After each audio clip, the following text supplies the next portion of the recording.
J'aimerais tout d'abord vous souhaiter un bon sabbat dans le Seigneur. Donc, j'espère que vous avez passé une bonne semaine sous la grâce de Dieu.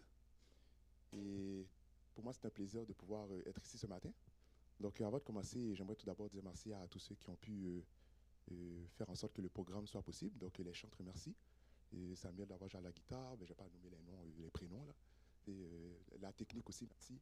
Et puis tous ceux qui sont présents ce matin, donc on n'est pas en grand nombre, mais Dieu nous a fait grâce de pouvoir être là ce matin. Puis de lui offrir un culte, c'est toujours une bénédiction. Puis c'est un privilège aussi parce que il y en a qui sont passés de la vie à la mort, il y en a qui sont malades, il y en a qui ont vécu toutes sortes de situations difficiles qui font qu'ils n'ont pas forcément la possibilité de se présenter dans un temps pour louer Dieu. Mais si Dieu nous a fait grâce, on lui dit un énorme merci pour cela. Puis avant de commencer, je vais vous inviter à baisser la tête, puis on va évoquer le Saint-Esprit pour la prêche de ce matin. Seigneur Dieu, nous te remercions de ce que tu nous permets de pouvoir t'adorer en esprit en vérité, Seigneur. Et merci pour tous les chants, les prières que nous t'avons adressés, Seigneur. Maintenant, tu vas nous parler. C'est à toi de nous parler, Seigneur, que ce dont nous allons discuter ce matin puisse être propice à nous tous, Seigneur Dieu, que ce soit personnellement dans nos vies ou avec des proches, Seigneur. Je te prie au nom de Jésus. Amen. Bon, tout d'abord, comme vous avez vu le titre, on va parler de... Je me suis dit ce matin que j'allais prendre un sujet très léger. Ça me tentait de parler quelque chose de super light. Ça me tentait pas de parler du roi Josaphat. Une histoire dans un chronique, là. Je trouvais ça trop lourd. Des fois, piocher la Bible et puis aller chercher la théologie, l'histoire, le contexte, tout ça. Je me suis dit, je vais prendre un sujet de société normal. Super cool. La dépendance aux drogues. On va parler de pornographie. Vraiment, vraiment léger, là. Je me suis dit, ça va être relax. Mais je vais partir avec deux hypothèses que je vais tout de suite briser. Premièrement, je ne travaille pas dans ce domaine. Okay? Donc, je ne suis pas travailleur social, je ne suis pas psychothérapeute, je ne suis rien de tout ça. Et deuxièmement, je n'ai jamais eu de dépendance dans la vie. Okay? Donc, Jerry a prêché ça, je suis sûr que... Non, non. Okay? C'est non tout de suite. Okay? Donc, voilà. Mais, la raison pour laquelle j'en parle ce matin, c'est... Je vais être honnête avec vous, c'est parce que je n'avais pas le temps de préparer quelque chose. Fait que ça, c'était... C'est comme si Dieu a dit, ben t'avais ça dans ton calepin de prédication, on va dire. Fait que ça m'est venu sur moi. Fait que j'ai dit, ben oui, pourquoi pas. C'est quelque chose que je trouve que... Et deuxièmement, je trouve qu'on n'en parle pas assez souvent. En tant que chrétien, je trouve que c'est soit tabou, soit on ne veut pas l'avouer, ou soit on essaie de passer à côté, on essaie de faire comme si ce n'était pas dans notre communauté, mais je trouve que c'est quand même un sujet qui est quand même d'actualité. C'est toujours d'actualité. Il n'y a pas un moment donné où on se dit, c'est pas pertinent. Je trouve que c'est toujours un peu pertinent d'en parler. Et l'autre chose aussi, c'est que moi, en tant que chrétien, je trouve que c'est un vrai défi en tant que chrétien d'aborder ce sujet-là. Moi, je te dirais que même pour moi, personnellement, j'ai jamais su vraiment comment aborder ça en tant que chrétien. J'ai jamais vu la plus-value en tant que chrétien par rapport aux dépendances, savoir qu'est-ce que ma chrétienté peut apporter par rapport à ça. Ou, je trouve qu'il n'y a pas vraiment de ressources en tant que telles en tant que chrétien pour vraiment avoir une implication sur ce sujet-là, je trouve. On sait comment parler contre les gens qui sont orgueilleux, on aime ça. Là. Les gens qui sont hypocrites, là, écoute, c'est juste ça. Mais quelqu'un qui est dépendant, je trouve que des fois, c'est pas un sujet qu'on aborde souvent. Puis je me suis dit que c'est peut-être que ça me tentait. Voilà, ça me tentait. Donc, oui, c'est moi qui contrôle, je pense, oui, c'est ça. Non? Oui. Et moi, la technique, là, à la maison, j'étais bon, là. Et, technicien, s'il vous plaît, comme dirait Kétia. OK, peu importe. Donc, on va partir de... Oh, wow, la technique. Quand je touche, ça ne fait pas, mais quand je ne touche pas, ça change. Wow, c'est incroyable. Ben, oui. Est-ce que oh, bonne question. Est-ce que c'est ouvert? Et je pense pas, non. Oh, c'est off. Wow, on. Oh, c'est ici, on m'a dit. Non, c'est pas ici. C'est ici. C'est vers là, hein? Bon, le Saint-Esprit contrôlera à travers les techniciens, là. Donc, en fait, moi, je me suis toujours posé la question, c'est quoi une dépendance en général? Puis souvent, les définitions assez classiques qu'on a, c'est généralement, c'est quelque chose qui est nocif. C'est comme une... Comment je peux dire ça? C'est une action répétée et qui est généralement nocif pour l'humain en général. Puis c'est souvent la définition qu'on a. Mais je la trouve pas...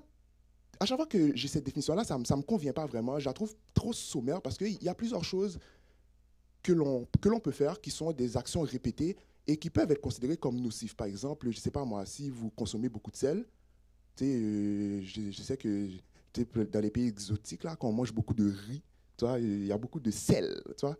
Et puis, on sait que trop de sel, ça peut être nocif en quelque sorte. Tu sais, on peut trouver plein de choses qu'on répète dans notre vie et qui peuvent être considérées comme nocives, mais ce n'est pas pour autant que ce sont des dépendances. Tu sais, quand on parle d'addiction, dans notre tête, on est tous conscients, ou par instinct, on sait de quoi on parle. Tu sais, on sait que ce n'est pas juste quelqu'un qui, je ne sais pas moi, boit de l'eau tout le temps, là, tu sais, puis que ça peut devenir nocif parce que, je ne sais pas moi, tu sais, dans l'eau, il y a du plomb ou du mercure, puis on sait que cette eau-là n'est pas bonne. Non, tu sais, on ne va pas voir quelqu'un comme dépendant là-dedans. Tu sais, moi, si j'imagine une dépendance, tu sais, puis je vais dans un, je sais pas, dans une association de dépendants, je sais pas moi, de dépendants anonymes. Tu sais, as la personne qui est, oh, moi, j'ai vécu situation ici, j'ai battu ma femme, j'étais dans les drogues. Tu sais, t'as l'autre à côté, ouais, moi, je mange trop de sel. Tout le monde va faire comme, non, toi, retourne chez toi, puis achète plus de sel, puis that's it, tu vois. On va pas dire, oh oui, pauvre toi, oui, moi, je mange trop de sel. Non, tu sais, on va pas s'imaginer ça. Fait que, tu sais, moi, j'essaie toujours de voir, quand on parle de dépendance, de quoi qu'on parle, puis je trouve qu'une définition que j'avais entendue, qui m'avait vraiment fasciné, c'est l'idée qu'on est dans une dépendance quand, pour ressentir le même effet d'un produit qui cause du tort à la personne, et pas seulement à la personne dépendante, mais à son entourage, je ne l'ai pas mis, mais aux autres aussi, on doit augmenter la dose du produit. Donc, pour avoir le même effet, il faut que la dose qu'on prend, pour avoir ce même effet la prochaine fois, il faut que la dose augmente, et il faut que les fréquences soient de plus en plus proches. Puis, tu sais, si vous remarquez quelqu'un qui a une dépendance, par exemple, à quelque chose, puis que vous voyez que pour avoir le même effet, il faut qu'il augmente sa dose, puis que la fréquence de prise soit de plus en plus rapprochée, ben, il tombe dans un cercle vicieux. Puis c'est à ce moment-là qu'on peut commencer à parler d'une dépendance. Et donc, la dépendance, c'est la logique du toujours plus vite, toujours plus de tort. Donc, ce n'est pas juste quelque chose qu'on répète puis qui cause du tort. Tu sais, des actions qui causent du tort, on peut en nommer plein. Mais c'est vraiment plus que ça. C'est vraiment un cercle vicieux, là. C'est vraiment comme un cercle vicieux qui tourne toujours plus vite, qui fait qu'à un moment donné, là, pour avoir le même effet, je suis obligé d'en prendre toujours plus, puis toujours plus rapidement. Puis quand on remarque ce genre de comportement-là, on peut commencer à parler de dépendance. Et moi, je me suis dit qu'il y a peut-être 3 aspects qu'il faut considérer. Premièrement, il faut que le produit cause du tort. Tu sais, moi, là, je ne peux pas dire que je suis dépendant au riz à ce point-là, en tant qu'Haïtien. Parce que moi, je dois toujours manger plus, puis il faut toujours sortir à des fréquences plus rapprochées. Mais ça fait du bien. Ça fait du bien. C'est bon. C'est cool. J'ai du plaisir. Ah oui, l'autre notion aussi dans la drogue, c'est que ça procure du plaisir. Ça, c'est une autre notion. Mais dans quelque chose qui fait du bien, il y a une différence entre quelque chose qui fait du bien et quelque chose qui procure du plaisir. Donc, je ne vais pas rentrer dans ce débat-là, mais on sait que le produit, oui, on a du plaisir dans le produit, mais elle cause du tort. Et j'ai exclu la morphine parce que la morphine peut avoir des bienfaits thérapeutiques. Donc, par exemple, quand vous avez des douleurs, vous allez à l'hôpital, on vous prescrit de la morphine. Donc, généralement, elle peut avoir des bienfaits. Donc, je l'ai exclu. Mais, généralement, si on le prend pour des raisons, on va dire, autres que pour des bienfaits thérapeutiques, généralement, c'est considéré comme une drogue. Donc, elle a les effets qu'on voit. Par exemple, l'envie d'augmenter la quantité, l'envie de consommer plus fréquemment. Ça peut être là-dedans, mais je ne peux pas dire qu'elle cause forcément du tort parce qu'il y a des circonstances, on va dire, particulières où elle peut elle peut apporter des bienfaits. Et la 4e chose, c'est que ce n'est pas forcément essentiel à la survie. Ça, c'est super important parce que des fois, on peut dire, ah, toi, tu manges trop, ah, tu as de la dépendance à la nourriture. Oui, mais la nourriture, tu en as besoin pour vivre. Tu vois? Donc, il faut souvent que la chose ne soit pas essentielle. Des fois, si vous mangez trop, par exemple, si ça devient vraiment une addiction, vous mangez trop, ben, ça peut être essentiel à la survie, parce que manger, c'est essentiel à la survie, mais ça peut causer l'effet contraire, donc causer du tort. Et donc, si vous mangez trop, eh bien, vous développez des maladies, puis vous finissez par en mourir de ça. Donc, généralement, c'est un peu dans ce sens-là qu'on peut parler d'une dépendance. Mais c'est une définition très rapide que j'aime beaucoup, qui m'avait vraiment intéressé. Puis je trouve que on a les moyens en tant que chrétien de détecter quelqu'un dans la dépendance, même si la personne ne veut pas le voir, mais il y a des comportements qui nous disent que cette personne-là est peut-être dans quelque chose dans une addiction. Puis l'autre chose aussi avec l'addiction, puis que je vais le différencier avec la plupart des péchés qu'on a couramment, c'est que la plupart des péchés, par exemple l'orgueil ou l'hypocrisie, ou je pourrais dire la médisance, ce sont des péchés qui se font en public. Tu sais, moi, je ne connais pas quelqu'un qui est médisant tout seul chez lui. Tu sais, ah oui, t'as vu telle sœur devant son miroir, ça fait pas de tort, on s'en fout. Tu as le droit de penser ce que tu veux de telle sœur à l'église, dans ton coin, tu sais, je veux dire, devant ton miroir. Si c'est individuel, si c'est privé, tu peux penser ce que tu veux. Mais la médisance va faire du tort quand c'est partagé en public. Vous savez, le 7e commandement qui dit « Tu ne porteras point de faux témoignages contre ton prochain ». Donc, tu ne porteras pas de faux témoignages contre ton prochain parce que ça cause du tort. Tu sais, si je dis quelque chose de mal contre Samuel, tu vois, il joue de la guitare, il se pense fraîche, il pense qu'il est fort. Tu vois, je veux dire, puis que je le dis aux autres, mais ça peut causer du tort à lui. Ça va causer du tort à lui, ça va causer du tort à l'Église, ça peut causer du tort, voilà, tu sais, la perception des autres par rapport à lui, ça peut être une mauvaise chose en soi, puis ça peut causer des dégâts. Mais si je le pense chez moi, ah, tu vois, Samuel, là, il se pense fraîche, ok, garde ça tout seul. Mais si chaque samedi, il est capable de venir jouer, puis en passant, tu es vraiment fort. OK? Voilà. Faut pas que les gens qui nous écoutent, ah, t'as vu Jerry, là? Tu vois? Fait que, tu sais, ce sont des choses qui, s'ils sont localisées individuellement, on s'en fout. Tu sais, moi, là, quelqu'un qui ne m'aime pas la face, si tu habites à, ben pas à Joliette, parce que c'est là que j'habite là, mais je sais pas moi, tu habites à Saint-Constant, ok, puis tu es chez toi, puis tu m'aimes pas la face, tu as le droit de pas m'aimer la face, c'est pas mon problème. Tu vois, mais sauf que si tu commences à dire que j'aime pas la face de Jerry à toute l'humanité adventiste, ah ouais, là, c'est problématique. Tu vois, puis que j'arrive au camp, puis qu'il y a 65 000 personnes, puis tout le monde me regarde bizarrement, ça peut causer problème. Mais la dépendance, au contraire, ce sont des choses qui se font en privé. Donc, ce n'est pas des choses qu'on va détecter quand on vient à l'église. Il n'y a pas quelqu'un qui arrive à l'église avec sa bouteille d'alcool, en train de saouler par terre. Mais chez lui, dans son coin, ça cause énormément de tort. Puis ce sont des choses que Dieu peut voir, mais le commun des mortels à l'église ne peut pas voir ça. Tu vois? Donc ce sont des péchés qui causent des dégâts, non pas dans une communauté, mais c'est souvent individuellement, dans son privé chez lui, avec sa femme, avec ses enfants, même personnellement. Par exemple, l'addiction à la pornographie, c'est quelque chose qui cause du tort individuellement. Tu sais, la personne ne va pas arriver à l'église avec son téléphone et puis t'entends, ah non, tu ne vas pas entendre ça sur son téléphone. Je ne vais pas faire le bruit là. Mais sauf que chez lui, là, quand il met ça sur ses speakers, là, wouah, tu vois, mais il n'y a personne qui va l'entendre. Donc, des exemples de... En tout cas, fait que je suis en train d'imaginer là. Des exemples de dépendance, l'alcool. Ce matin, je parlais avec ma femme, et puis on était dans l'auto, puis on essaie de catégoriser les différents types de dépendance. Il y a, mettons, l'alcool et les drogues qui sont plus des dépendances, par exemple, d'ordre naturel, qui sont des produits naturels, par exemple. Ce sont les psychotropes, les drogues, mettons, les jeux vidéo qui sont plus sociétales, qui sont d'autres types de dépendances, par exemple, qui sont plus, mettons, une fuite. C'est toi qui as dit ça comment, une fuite de la réalité. Bon, j'aurais mis le micro, mais je ne vais pas te mettre on the spot, mais c'est ça, ce sont des fuites par rapport à la réalité. Mais on peut voir que les dépendances sont, selon le type de dépendance, il y a des causes différentes et des solutions qui sont aussi différentes. Mais par exemple, l'alcool, qu'est-ce que ça peut causer comme tort? Ça peut causer une perte de contrôle. C'est ce qu'on disait ce matin, perte de contrôle, donc par exemple des accidents graves de la route. Donc on voit que ça peut causer des torts.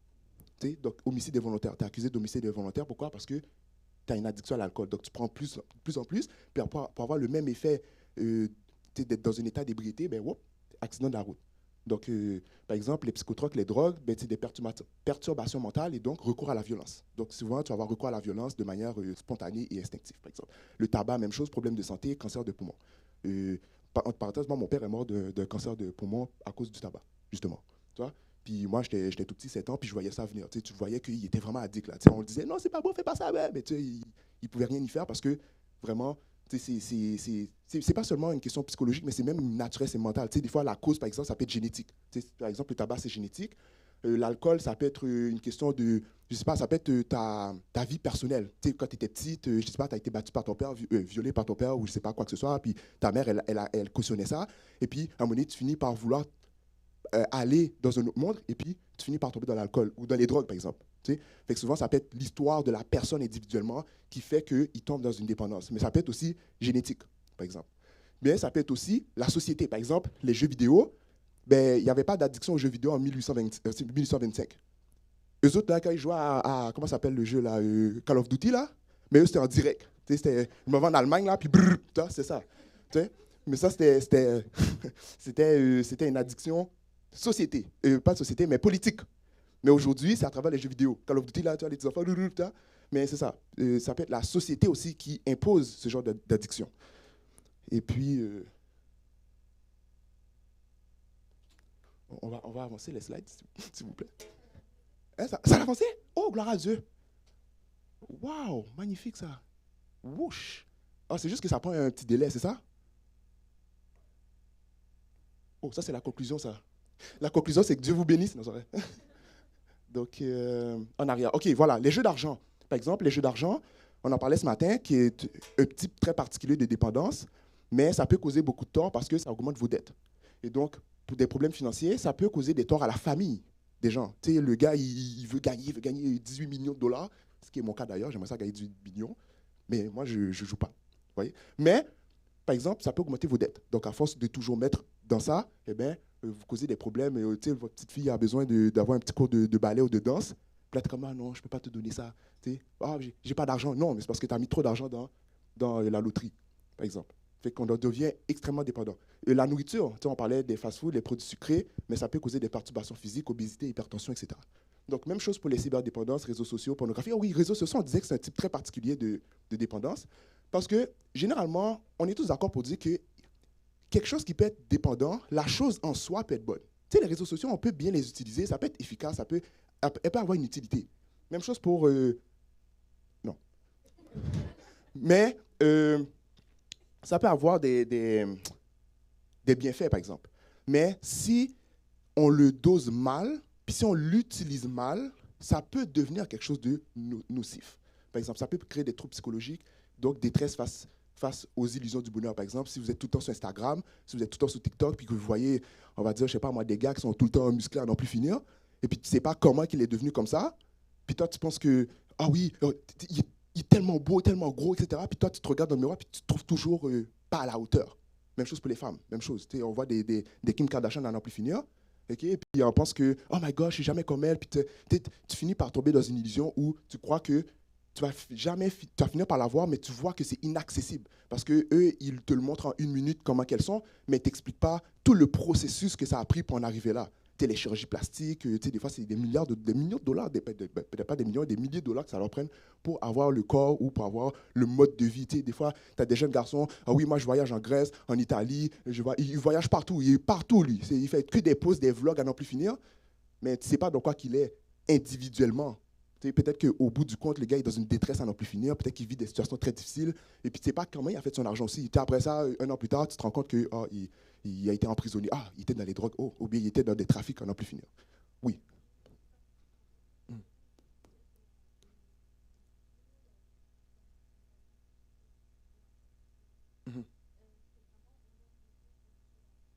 Mhm. Mhm. Mhm. Oui, exact. C'est ça, exactement. Puis tu sais, c'est le même phénomène de fuite de la réalité. Mais par exemple, les jeux vidéo, oui, c'est une fuite dans la réalité, mais c'est aussi une invention d'un monde virtuel. Tu sais, des fois, par exemple, je ne sais pas si vous savez, mais Meta, par exemple, les compagnies comme Meta, l'intelligence artificielle maintenant, qui sont en train d'inventer des mondes artificiels. Tu sais, Meta, ils veulent rentrer dans le monde virtuel, dans les, comment on appelle ça, les réalités virtuelles, tu vois. Donc ça va être terrible, ça. Tu sais, ça va être terrible. Moi, vous pensez vraiment que j'ai prêché l'évangile dans un monde virtuel? Franchement, ben, je pourrais, là, mais je vois pas quel. Est-ce que vous imaginez Jésus venir sauver les gens dans ce monde virtuel? Tu vas prêcher l'évangile, oh, Jésus va nous sauver, puis tu as un Jésus bizarre qui vient dans. Non, ça ne fait pas de sens. Fait que, tu sais, les gens vont s'inventer des réalités, vont s'inventer des réalités, mais ben, ils vont aussi le fuir dans ce genre de réalité-là aussi. Fait que ça peut être très problématique. D'ailleurs, il y a une très bonne série qui s'appelle Black Mirror. Pour ceux qui ont déjà suivi cette série, vous allez voir, il en parle. C'est le genre de problème qui parle. L'oignomanie, consommation compulsive d'achat.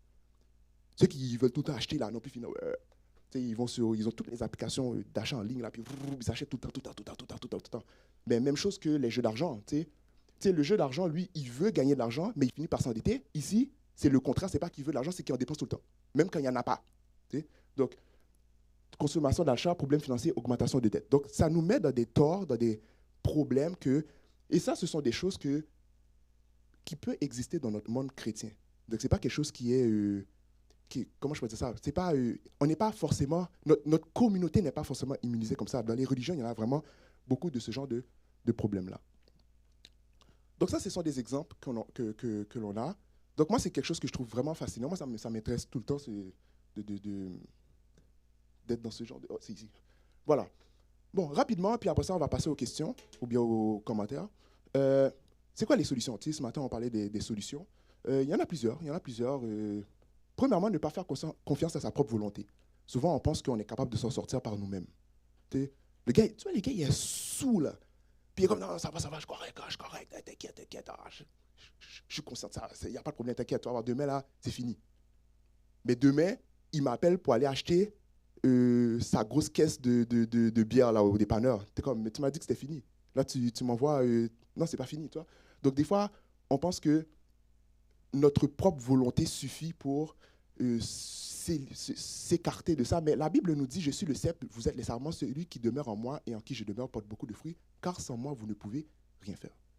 Donc, l'aide de Dieu, déjà à la base, peut être extrêmement important. Prier, être dans notre chambre, c'est un problème que tu as en privé, mais tu vas le régler avec Dieu en privé. Puis laisser Dieu s'imprégner en nous pour non seulement montrer qu'on n'a pas forcément l'humilité de résister, de faire face à ça. Moi, je suis content parce que Dieu m'a... Tu sais, des fois, en tant que chrétien, on peut être fier de ne pas être tombé dedans. Mais en fait, là, j'aurais pu tomber dedans aussi. Et toutes les occasions auraient pu faire que je tombe dedans. C'est la grâce de Dieu qui fait que si vous n'avez pas de dépendance, mais c'est une grâce de Dieu, ce privilège, c'est quasiment un privilège. Mais ceux qui sont tombés dedans, là, il faut les aider aussi. Peut-être qu'eux, ils n'avaient pas les mêmes privilèges, ils n'avaient pas forcément le même entourage pour faire en sorte que ces personnes-là ne soient pas dedans. Mais ce n'est pas parce que je suis plus fort mentalement ou parce que j'ai plus de volonté que l'autre à côté de moi. Non. Donc, la personne qui a... faut voir que ce n'est pas notre volonté qui peut nous permettre de sortir de ça. Premièrement, faire appel à l'aide de personnes ressources ou de confiance. Ça, c'est super important, se confier. Donc, c'est pourquoi reconfortez-vous ensemble et édifiez-vous les uns les autres comme vous le faites aussi. 1 Thessaloniciens 5, verset 10. Donc, la communauté, c'est important. La communauté devrait s'ouvrir beaucoup plus à ça, être beaucoup plus accueillant, beaucoup plus ouvert, beaucoup plus hospitalier par rapport à ça. Ne pas en faire des tabous. T'sais, même que ce soit la pornographie, par exemple, qui cause énormément de tort, mais on devrait avoir des ressources, je pourrais dire, des institutions qui nous permettent de se confier à ça puis de régler ces problèmes-là. Parce que souvent, tant qu'on n'en parle pas, on ne règle pas le problème. Parce que la personne pense qu'il va le régler par lui-même puis il s'enfonce de plus en plus là-dedans. Affronter la dure réalité, éviter l'oisiveté et travailler dur. C'est super important, travailler. Se trouver des activités, trouver quelque chose pour faire en sorte qu'on puisse affronter la réalité. Ce n'est pas toujours facile. Quelqu'un qui a des dettes, mettons un étudiant qui va à l'université, cégep université, puis qui finit ses études avec une dette de 40 000 $, là, c'est lourd. Vraiment, mentalement, c'est lourd. Je l'ai déjà vécu, c'est vraiment lourd. Puis des fois, là, tu ne veux même pas regarder ton compte de banque. Là. Tu ne veux même pas ouvrir l'application. Tu as peur de 40 000 $, là, quand tu as des taux d'intérêt de 15-20% sur 40 000 $, là, c'est terrible. Là. Tu ne veux même pas ouvrir ça. Puis si tu ne veux pas affronter ça, ben, qu'est-ce que tu fais? Ben, tu vas te plonger dans les psychotroques, puis ça va t'éviter de régler le problème. Puis le problème ne fait que s'alourdir. Donc la Bible nous dit payer ses dettes avec discipline, organiser son temps d'études, c'est pas la Bible, ça c'est moi ça, organiser son temps d'études, régler ses différends avec son patron, se trouver une passion, musique, art, chant, livre, sport, etc. Se trouver une communauté de bonnes personnes aimantes et chrétiennes, faire du bien au prochain. Et la Bible nous dit les désirs du paresseux le feront mourir car il refuse de travailler de ses mains tout le long du jour. Il est en proie à la convoitise alors que le juste donne sans retenir. Donc, non seulement affronter la dure réalité, éviter l'oisiveté et travailler dur permet de régler ses problèmes puis ne pas tomber dans la dépendance, mais ça permet aussi d'aider aussi à régler le problème des autres. Parce que avoir l'amour du prochain, c'est pas seulement dire oh, Dieu, que la paix de Dieu soit avec vous. Non. Mais si la personne a une dépendance, mais que moi je travaille, non seulement je peux aider mes propres problèmes, mais je peux aider celui de l'autre aussi. Ouais? Donc, ça, c'est une autre chose qui est quand même assez importante. Et la dernière chose, c'est bien sûr faire confiance à Dieu. Psaume 118, verset 5 nous dit « Du fond de la détresse, j'ai fait appel à l'Éternel. L'Éternel m'a répondu et il m'a délivré. » 1 Corinthiens 10, verset 13 nous dit « Dieu qui est fidèle ne permettra pas que vous soyez tentés au-delà de vos forces, mais avec la tentation, il préparera aussi le moyen d'en sortir afin que vous puissiez la supporter. » Donc, faire confiance à Dieu, moi, je fais confiance à Dieu pour de vrai. Moi, j'ai prié et puis j'ai dit, l'Éternel, écoute, moi j'ai besoin de 3 millions de $. Là. J'ai besoin d'argent. Là. Je veux être riche. Donc, je fais confiance à Dieu. J'attends. Voilà. Mais je travaille, là. Je travaille. C'est pas comme si je restais sur mon lit, oh, l'Éternel, non. Mais j'attends. Donc, peut-être l'Éternel va faire en sorte qu'un jour, voilà. Donc, tu sais, l'Éternel, c'est mon lotomax. Je dis ça comme ça. Donc, moi, j'ai investi en l'Éternel. Puis la probabilité, j'attends là. Donc, donc voilà. Donc, c'est à peu près la chose que je voulais dire. C'est juste pour ouvrir le sujet. Je ne suis pas un spécialiste. Je n'ai pas vécu ça. Oui, je pourrais dire que j'ai déjà vécu ça de proche. Mais je trouve que c'est quelque chose qu'on devrait peut-être s'ouvrir. C'est peut-être un sujet à mieux s'ouvrir, puis à être plus ouvert par rapport à ça. Puis, tu sais, bon, moi, je trouve que c'est un sujet très passionnant. Puis, c'est pas, tu sais, notre société occidentale, la société, la façon que notre société est construite pour que, bizarrement, on finisse par tomber dans les dépendances. La société jouit des dépendances. Tu sais, toutes ces choses que je vous ai nommées, ça crée énorme, ça génère énormément d'argent pour l'industrie. Tu sais, la pornographie, là, je pense que c'est une des industries, si je pense, qui génère le plus d'argent. Tu sais, je pense que c'est des milliards de dollars. Ça génère plus d'argent que l'industrie du cinéma et de la musique et du streaming, là. Tu sais, c'est énorme. Et non seulement ça, c'est que aujourd'hui, ce qui est assez particulier, c'est que ça ne prend pas seulement des niches de personnes. Ça commence dès la jeunesse. Tu sais, vraiment, ça va chercher les plus jeunes. Tu sais, la nourriture, le sucre, c'est pas quelque chose que tu deviens dépendant à 25 ans. C'est quelque chose que tu deviens dépendant avec ton enfant, là. Tu sais, ton enfant, là, il arrive au Maxi, là, puis il veut son Lucky Charm, là. Tu sais, moi, à l'époque, là, c'était Cornflakes, Rice Krispies. Puis Lucky Charm, c'était non. Tu sais, c'est pas bon. Aujourd'hui, là, l'enfant, là, il y a Lucky Charm, il y a Captain Crunch, Nesquik. Ah, bah, ça, c'est toutes des céréales que je mange. En passant, moi, on m'a eu, mais très tard. Il faut être honnête. Pas juste prêcher puis faire comme si tu étais sans péché. C'est pas vrai, moi aussi. Bon, mais ça commence très jeune. Les enfants, ils sont addicts à ça. Téléphone. Moi, j'étais à l'église, puis l'enfant, là, il voulait jouer à Roblox, je sais pas c'est quoi, là, Minecraft.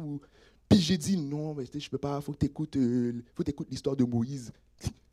Le petit enfant, il restait là, il s'est même rendu qu'il fouillait dans mes poches. J'étais comme, lâche ça, écoute Moïse. Toi, sois accro à Moïse. Toi. Non, ils sont accros, c'est pas possible. Et la pornographie, les sites maintenant, là, c'est accessible gratuitement. C'est terrible, ça. C'est terrible. À l'époque, là, il fallait aller au Vidéotron, puis dans le Vidéotron, il y avait une porte, puis il y avait comme on appelle ça, un rideau. Fait que moi, je me rappelle, c'était drôle parce que tu avais 13 ans, tu arrivais au Vidéotron, tu sais, les HF Vidéotron, là, puis tu arrivais là, puis tu faisais semblant, puis là, tu regardais un monsieur rentrer dedans, tu es comme, oh!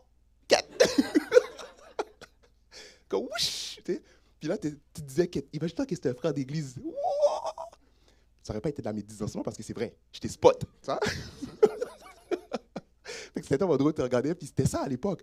Il fallait qu'il rentre dans une affaire, puis c'est comme ça que tu spots. Mais aujourd'hui, là, en ligne, là, ça peut être n'importe quel de nos enfants, là. Ça peut être n'importe qui, là. Ça peut être, toi, tu penses que ton petit frère, il n'est pas là-dedans, puis c'est ça net, là. Il suffit que le son soit monté un peu trop fort, puis hop, tu la spots. Mais s'il met ses écouteurs, c'est off, là. S'il met ses gros beats, là, voilà, tu ne le sais pas, tu vois.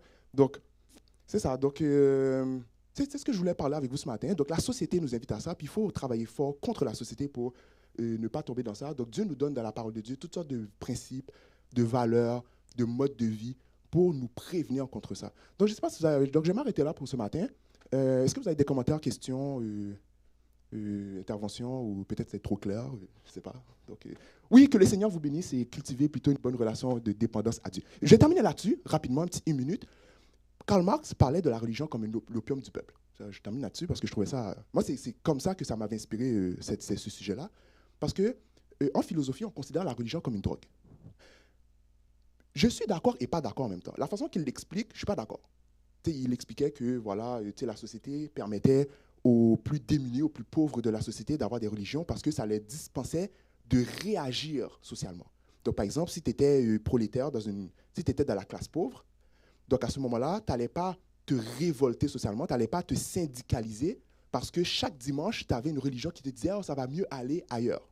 Donc, comme ça va mieux aller dans l'au-delà, donc accepte la souffrance. Puis ça, c'était une bonne chose pour les chefs d'entreprise ou bien pour ce qu'on appelait la classe bourgeoise. Donc, eux autres étaient comme, ah, c'est bon, donnez-leur la religion, là, ça va leur... C'est comme une drogue, là, ils vont aller dans un ailleurs, puis nous, pendant ça, là, on s'enrichit sur leur dos, voyez. Moi, je ne suis pas trop d'accord avec ça. Je pense que la religion est nécessaire. Puis je pense qu'être dépendant à Dieu, c'est nécessaire parce que la religion, c'est pas parce que tu vas te révolter socialement que les souffrances finissent. C'est pas vrai. On sait, par exemple, en Haïti, on sait qu'il y a beaucoup de pays, la guerre dans les pays. Ces gens-là, là, ils ont besoin de Dieu. Ils ont vraiment besoin. Quand tu souffres vraiment, là, c'est pas... être dépendant à Dieu, vraiment augmenter nos doses de prière, prier plus fréquemment. Je vais dire ça comme ça. Mais la seule chose, c'est que ça ne cause pas du tort. Au contraire, ça cause des biens. Mais être dépendant à Dieu, là, ça nous permet d'être plus joyeux. La Bible nous parle des fruits de l'esprit, la joie, la paix. Quand tu as la dépendance à Dieu, tu es en paix.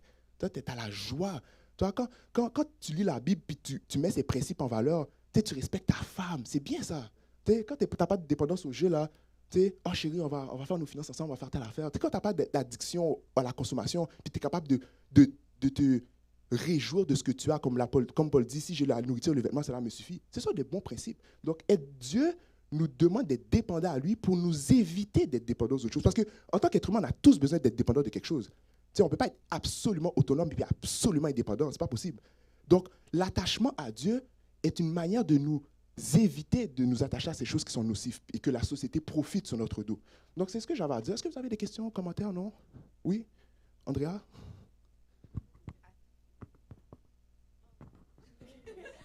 Oui. Oui, j'aime beaucoup ce que tu dis, mais j'ai l'impression qu'il y a une différence entre être dépendant à Dieu et être dépendant à la religion. Mhm. Oh, À oui. cause que, tu sais, il peut y avoir beaucoup de règles et tout. Comme exemple, quand Jésus est venu, ben, il n'est pas venu pour une religion, il est vraiment venu pour montrer Mhm. comment avoir une relation avec Dieu le Père. Mhm. Donc, ouais, j'ai un peu de misère avec ça parce que j'ai l'impression qu'il y a beaucoup de religions que ce que ça fait, c'est juste diviser Mhm. et isoler tout le monde et comme justement faire un peu le contraire du message Mhm. de Jésus, là. Donc, je voulais dire ça. Puis, un autre petit truc aussi. Euh, T'as raison, comme, tu sais, exemple, quelqu'un n'a jamais vécu comme les points que t'as mentionnés, là. C'est vraiment un privilège, mais personne n'est à l'abri C'est ça. Ouais. de ces choses-là. Euh, Ça peut arriver de manière tellement insignifiante, comme moi j'ai travaillé dans un organisme communautaire. Mhm. Et puis, il y a des personnes dans la rue qui se retrouvent dans la rue parce que justement, ils ont des problèmes où ils ont besoin de prendre des médicaments Mhm. qui ont des opioïdes. Et puis, le médecin ne fait pas bien les suivis. Et ces personnes se retrouvent dans la rue parce qu'ils n'ont pas de suivi. Ils sont dépendants à la drogue. Leur corps demande cette drogue et ils viennent à s'endetter et se retrouvent dans la rue. Donc, j'aime beaucoup que tu amènes ce sujet parce que je pense qu'on a besoin d'un petit peu plus d'empathie parce qu'on ne connaît pas, c'est du cas par cas. Ça reste comme nous ici, là, on a tous du cas par cas. On est toutes une personne individuelle avec nos propres défis, nos propres défis, là. Donc, c'est ça que je voulais dire. Je suis là, c'est bien parce que, tu sais, quand j'ai dit dépendance à Dieu, c'est vraiment à Dieu. Hein. C'est vraiment pas comme je suis vraiment d'accord parce que Jésus, lui, passait son temps à reprocher les pharisiens d'être dépendants à un système plus qu'à Dieu. Tu sais, Dieu, tu sais, Jésus dit, je préfère bien la vie. Tu sais, ayez plus de miséricorde que de suivre des principes, tu vois. Donc, oui, il peut y avoir des dépendances à la religion. Moi, j'ai tendance à dire, des fois, les gens sont plus dépendants aux religions et à n'en plus finir. Ils pensent que la vie, c'est que ça, mais ils oublient tous les principes qui viennent avec. Tu sais, ils vont dans tous les 40 jours de jeûne. Leurs 40 jours se transforment en 60 jours, en 80. Tu sais, ils sont, on dirait, ah, il faut absolument que j'aille à l'église. Ouais, mais tu sais, si la personne à côté a besoin de toi, le voisin a besoin de toi, les gens ont besoin de toi, mais qu'est-ce que tu fais de ça? Tu sais, qu'est-ce que tu fais de ça? Donc, oui, c'est vraiment important de distinguer la dépendance à Dieu de la dépendance à la religion. C'est pour ça que je suis un peu d'accord avec Marx, parce que c'est vrai qu'il y a quelque chose d'assez, comment je peux dire ça, d'assez nocif. Toi, je veux dire, Jésus le reproche très bien aux pharisiens, ça devient nocif. Mais tu sais, des fois, on est tellement dépendant à la religion qu'on finit par juger tous les autres qui ne sont pas. Tu vois, c'est ce que les autres ils faisaient. Ah, ils jugent la publicaine, ils jugent la personne qui est malade. Ah, puis aussi, l'autre chose aussi qui est important, c'est il faut avoir une ouverture, puis pas forcément juger la personne qui est dans ces dépendances-là. Tu sais, des fois, comme tu as dit, c'est du cas par cas. Donc, il faut être plus dans une approche d'ouverture, d'amour aussi. Des fois, des gens manquent d'amour. Hein. Des fois, c'est des manques d'amour. Donc, oui, c'est exact. C'est très bien dit. Donc, j'ai rien dit de sérieux. Ok, Carl. En fait, juste être sûr. En fait, vous êtes en train de dire que ton point au début avec Karl Marx, c'était dépendance à la chrétienté, c'était pas une bonne chose selon lui. Et tu as dit que oui. Et en fait, ce que tu as à dire, c'est que dépendance à la religion n'est pas une bonne chose, mais dépendance à Dieu est une bonne chose. Ouais. C'est la distinction, en fait. C'est la distinction. Okay, c'est la distinction. C'est-à-dire que l'institution, lui, il disait que l'institution les privait de s'émanciper au niveau de société. Donc, ça les maintenait dans une certaine caste parce qu'ils étaient pauvres et puis que chaque dimanche ou bien chaque samedi, ils allaient à l'église et puis, ah oui, Dieu va venir nous sauver et tout. Mais en réalité, leurs problèmes ne faisaient que continuer et même augmenter. Puis les riches profitaient de ça. Mais en réalité, là, la dépendance à Dieu, ce que Dieu nous apporte, c'est quelque chose que nous, les êtres humains, on ne peut pas régler. Tu sais, Marx dit, oui, vous pouvez vous syndicaliser, faire des révolutions et puis vous allez changer le monde. Mais la Bible nous apprend que le péché fait qu'on ne peut pas changer le monde parce que la mort, la maladie, les tremblements de terre, toutes ces catastrophes-là, tu as bien beau faire des syndicats à n'en plus finir, tu as bien beau faire toute la révolution, ces problèmes-là vont toujours exister. Et puis Dieu nous apporte la vie éternelle, le paradis, le bonheur. Tu sais, il dit dans Apocalypse, le jour où il n'y aura plus de deuil, plus de larmes.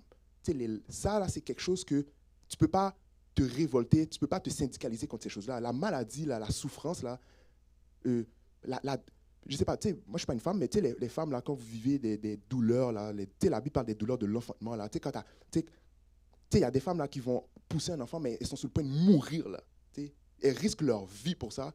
Mais ça, Dieu nous dit qu'un jour, on vivra dans un monde où toutes ces choses n'existeront plus. Fait que la dépendance à Dieu, c'est s'attacher à un être, à un Dieu qui nous offre le bonheur. C'est pour ça que c'est encore plus important de dépendre à Dieu, parce que la solution à tous ces problèmes qui nous amènent dans les dépendances aux drogues, aux alcools, à toutes ces choses, mais c'est le bonheur que Dieu nous offre, la vie éternelle. Parce que dans ce monde-là, il n'y aura plus des souffrances où on aura besoin, où on va s'émanciper dans les drogues. Fait que quand Marx dit que la religion n'est pas nécessaire, oui, peut-être que ça peut être problématique pour certains, mais il faut pas jeter le bébé avec l'eau du bain. Donc, il peut y avoir de mauvaises choses dans la religion, mais Dieu, lui, il est nécessaire. Vous voyez? Donc, Dieu est nécessaire. Et des fois, il faut même faire attention pour ne pas avoir une image de Dieu que les gens dans la religion nous donnent. Parce que tu vois, des fois, ils ont une image de Dieu qui est excuse-moi, erronée, c'est ça, exactement. Mais quand on a une vraie relation avec Dieu, puis qu'on lit notre Bible, ben là, on a la vraie perception de Dieu. Quand on prie, on chante, eh bien, Dieu, le Saint-Esprit vient en nous, puis comme la Bible dit, le Consolateur nous conduit dans la vérité. Donc, c'était ça. Oui. Ouais. Moi, c'est une question, je n'ai pas vraiment fini de la formuler dans ma tête, mais je vais quand même y aller. Dans le fond, tu avais parlé de la morphine qui peut être un bienfait thérapeutique, genre que ce n'est pas vraiment une addiction. Mais ici au Canada, il y a le cannabis, qui était avant une drogue, mais qui a été légalisé, qui est reconnu d'avoir des bienfaits thérapeutiques, que ce soit pour des raisons médicales ou récréatives. Toi, dans quelle catégorie tu aurais mis le cannabis? Le cannabis, moi, je le mets vraiment je dirais dans les drogues, généralement. Tu sais, le mot drogue, à la base, c'est pas, tu sais, c'est en anglais, drug, c'est médicament, là. Puis, à la base, un médicament, ce qui est drôle, parce que le mot médicament en grec, c'est un poison, puis le poison, c'est quelque chose, la définition de poison, c'est ce qui peut être bénéfique et en même temps mortel. C'est ça qui est drôle, c'est que c'est ce qui guérit et en même temps peu mortel. Généralement, peu importe que ce soit là, le cannabis, par exemple, moi, je le mettrais dans une drogue normale. Mais comme je disais tantôt, c'est une question de dosage et d'utilisation. La dépendance, ce n'est pas tant le produit en soi, c'est l'effet que ça fait en toi. Fait que, tu sais, les gens qui vont prendre du cannabis, tu sais, je sais qu'on l'a légalisé, mais les gens qui vont prendre du cannabis, par exemple, parce que le médecin te l'a prescrit, moi, je ne peux rien y faire, là. Tu sais, moi, je ne suis pas médecin, je suis pas médecin. Fait que, tu sais, si c'est ça que tu as besoin pour créer un effet, très bien. Mais sauf que si, par exemple, c'est ton ami qui te le donne, puis que tu prends ça, parce que le problème, c'est pourquoi tu le prends. Si tu le prends pour éviter la réalité, puis que ça crée du tort, ben, prends pas le cannabis. Puis c'est pas seulement le cannabis, ça peut être n'importe quoi, là. Tu sais, je sais pas, moi, le café, par exemple, peu importe, là, je sais pas, n'importe quel produit qui crée du tort, qu'on l'appelle drogue ou pas drogue, prends-le pas. Tu sais, l'alcool, moi, j'ai entendu dire le vin rouge, c'est bon pour le cœur. Il peut y avoir des vertus à prendre du vin rouge. Mais sauf que je ne vais pas te dire, ben, tu sais, parce que le vin rouge, c'est bon pour le cœur, va t'acheter 4 bouteilles d'Heineken. Ce n'est pas la même chose. La raison pour laquelle tu prends, puis qu'est-ce que ça peut causer, n'est pas le même. Fait que, moi, je le mettrais dans une drogue normale, mais si le médecin qui a les compétences pour te dire de le prendre, puis que ça peut créer un bienfait, je ne vais pas être contre ça. Si c'est ça que tu as besoin, parce que physiquement, c'est ça que tu as besoin, bon, écoute, moi, je ne suis pas médecin, je ne peux pas. Mais sauf que si je vois que quelqu'un prend le cannabis puis commence à l'utiliser, même récréativement, oh oui, et puis après ça, je te donne la parole, même récréativement, moi, je ne conseille jamais à quelqu'un de prendre quelque chose récréativement. Parce que récréativement, qu'est-ce que ça veut dire? C'est, tu vas chez des amis, puis il te dit, oh, prends ça, man, tu vas voir, ça va être chill. Mais ton ami, là, c'est pas un médecin. Lui, il ne va pas te le prescrire pour ton bien à toi, genre. Tu sais? Fait que la Bible dit dans Corinthiens, les mauvaises compagnies corrompent les bonnes mœurs. Voilà. Donc, il faut faire attention aussi à les mauvaises influences. Tu sais, fait que moi, puis l'autre chose aussi, c'est que moi, je ne me base pas sur la légalisation pour considérer que c'est bon ou pas bon, là. Tu sais, moi, là, si tu es un gouvernement, puis toi, tu étais... Je ne veux pas nommer de nom pour pas que YouTube nous Et puis après ça, je vois un drone au-dessus de Joliette. Drrrr, ça. Mais tu sais, si tu es président puis tu avais une historique de drogue, là, puis tu as légalisé ça, je vais pas faire, tu sais, c'est un président, ouais, il a légalisé, c'est correct. Non. Tu sais. Donc, en tant que chrétien, il faut avoir le discernement d'esprit pour savoir qu'est-ce qui est bien, distinguer le bien du mal, peu importe que la politique les légaliser ou non. Donc oui, je le mettrais dans la notion de drogue, comme la morphine d'ailleurs, mais si le médecin le prescrit pour des bienfaits, je ne vais pas être non, prends-le pas.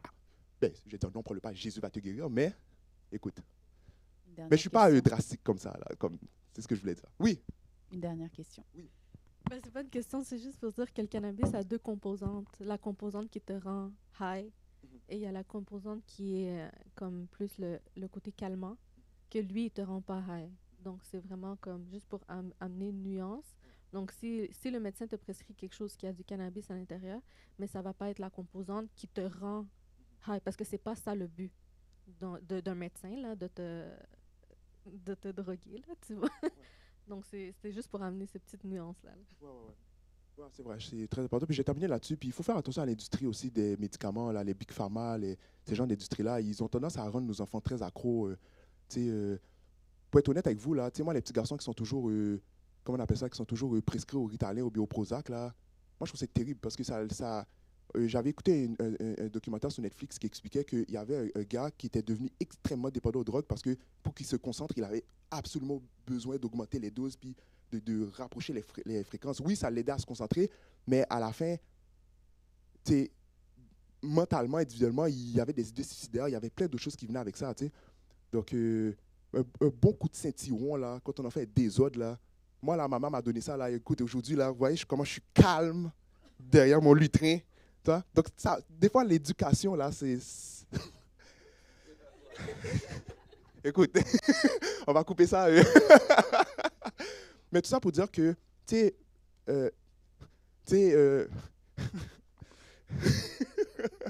excusez-moi tous les jeunes d'AICL, là, les parents vont dire « Yes !»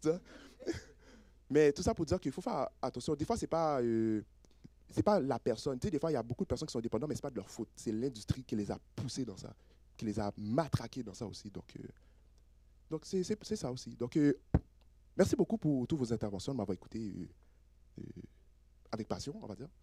Donc, je vais prier pour terminer. Et puis ensuite, après, si on voulait, on va pouvoir en discuter l'autre côté, là. Donc, Seigneur Dieu, nous te remercions pour tout ce que tu as fait pour nous, Seigneur. Merci de ce que tu es toujours là pour nous, Seigneur. Merci de ce que tu nous permets de pouvoir t'aimer et t'adorer en esprit en vérité.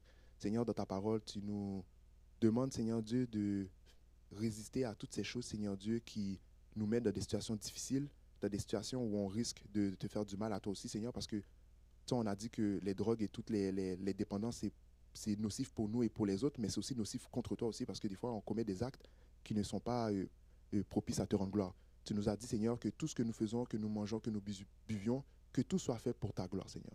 Alors, aide-nous, Seigneur Dieu, à toujours bien nous comporter, à avoir la sagesse et le discernement d'esprit, Seigneur, à faire face à ce que la société nous impose, Seigneur. Je te prie, non parce que je suis bon et juste, mais au nom de ton Fils, Jésus, à lui soit la gloire, l'honneur, magnificence au siècle des siècles. Amen.